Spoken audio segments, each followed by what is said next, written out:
శతాబ్దంలో సందర్శించారు.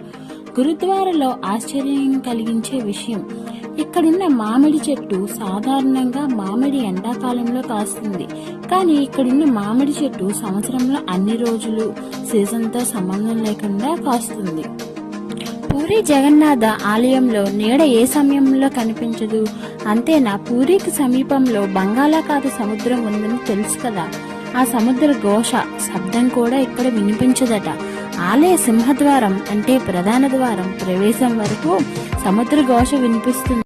అది దాటి లోనికి వెళ్తే శబ్దం వినిపించదు. బయటికి వస్తే ఆ శబ్దం. యాగంటి ఆలయం ఆంధ్రప్రదేశ్లో ప్రసిద్ధి చెందిన క్షేత్రం. ఉమామహేశ్వర ఆలయంలోని నంది విగ్రహం ఇక్కడ మిస్టరీ. మొదట్లో చిన్నగా ఉన్న నంది విగ్రహం రాను రాను పెరుగుతూ ఆలయ ప్రాంగణాన్ని ఆక్రమించుకుంటుందని స్థానికుల నమ్మకం. అయితే రాయి స్వభావం పెరిగే గుణాన్ని కలిగి